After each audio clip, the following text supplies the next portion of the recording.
Hi, this is Steve Sedian from Patriot Anglers. Tonight we're going to tie a olive nymph on a jig head hook, and it will have a tungsten bead and it will be a size 16, and this is used for nymphing or euro nymphing. Can be fished under an indicator and can even be fished under a large grasshopper type pattern as an attractor with this trailing behind by 2 or 3 feet. So we can look at the materials we're going to use for this fly.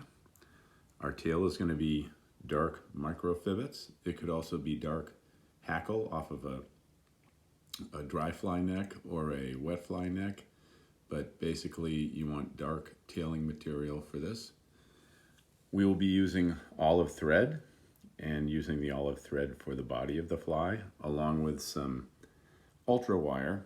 I like to use the extra small for size 18, 20, and smaller patterns. It makes nice ribbing, and it's not too flashy so that it doesn't dominate the fly. These are the beads. So we'll be using a tungsten bead, size 2.5 millimeter, and this will be on a size 16 hook. You can get beads in copper and silver, and it doesn't really matter what color you use. The bead is the mechanism to get the fly to sink to the bottom, and sometimes different colors work in different ways. So we'll be using that, and then as well we'll be using some dubbing. This is nymph dubbing. It's a multi-pack case from Orvis. You can get them at any fly shop. We'll be using this darker colored dubbing for the thorax, and we'll be using some fluorescent thread as a hotspot. It's optional. Sometimes hotspots work well as an attractor, and sometimes the nymph works without it. But you can tie them 2 different ways and then experiment and see which way works. So I'm going to be using a different camera angle today, and that way you won't have to look at me while I'm doing this, but I'll try to demonstrate everything in front of me and the camera with this white background. So the finished fly looks like this. Okay, and that's the fly we're gonna be tying right now. It's basically a simplified pheasant tail pattern, but it's very effective, especially when you get it down to the bottom. That's what the tungsten bead is for, and it dead drifts along the bottom of the river. You can fish it under an indicator, or you can fish it just at the end of a leader and do what they call high stick it, which is making sure that you have a tight line of leader between the tip of your rod and the fly that's bouncing down the bottom, and you will feel the fish actually grab the fly using that methodology. So here we go. I'm going to tie my thread on. I think I'm going to need my 5X glasses for this because I'm getting more blind as the years go on. I'm going to take my microfivets and pinch off about 6 of these fibers. Don't want it to be a really big clump, but I want to make sure I have enough that will show up. It's amazing what trout can see in the water, so you don't really need a lot, but the tail will be about half the length of the hook. So you don't want it really long. But as we tie it in, I'm going to hold that tailing material up about 45 degrees so that it stays together. That's the best method for keeping it all together and not having it wrap around the hook and get splayed in multiple directions. Now I'm going to take my ultra wire, and got a piece of it that I've already cut off. I'm going to use the extra small here,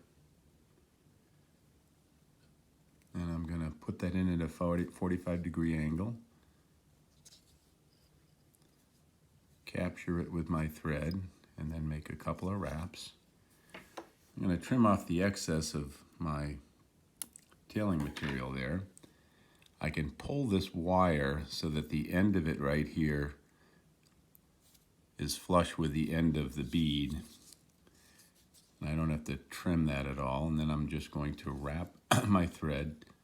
And this is just a thread body. Nymphs are not, really large creatures. They're usually fairly slender. You can push those tail fibers up a little bit to make sure that they're going straight back. And I'm just gonna make more wraps. It's a tapered body from thin to thick at the head. So I'm using an 8/0 thread. I like thin thread so that I can make a lot more wraps with it without making the fly appear too big or bulky. And now that I've got a nice tapered body, I'm going to make equal wraps of my wire moving forward. Okay. Keeping the same distance between each wrap. As you do more of these, you'll get better at eyeballing that.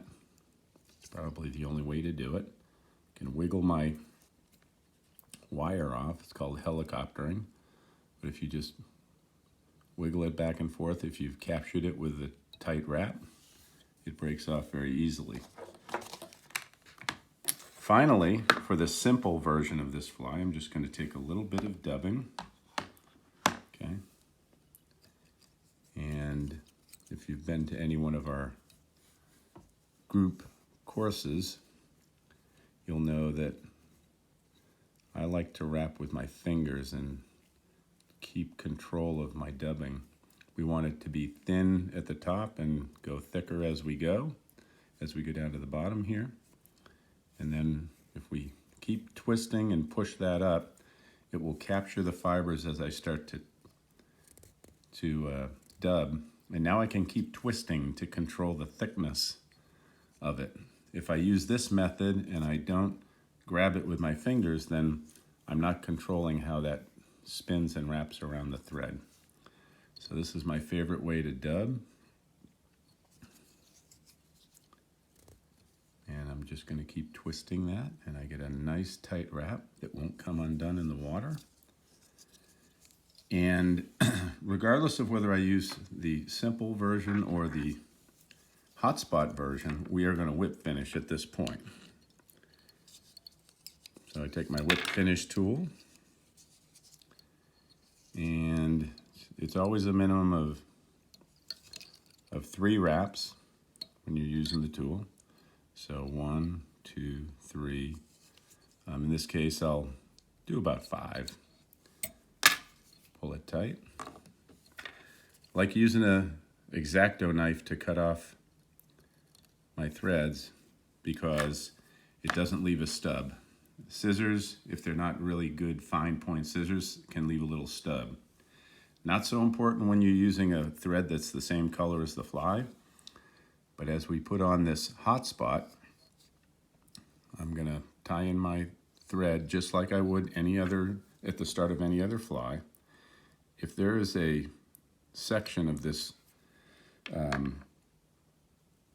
fluorescent thread that sticks out, it will really make the fly look unnatural. So I'm going to make a few wraps here, and not too many. So I don't want this to dominate the fly. And then I'm going to whip finish to 3 wraps.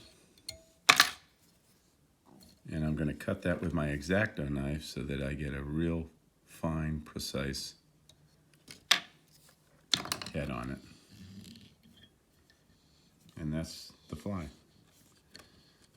The dark dubbing with using nymph dubbing, you can see there are pieces of it that splay outward, and that is designed to look like the legs of a nymph that's struggling to come up from the bottom of the river to the surface in order to hatch and become an adult and fly off the river.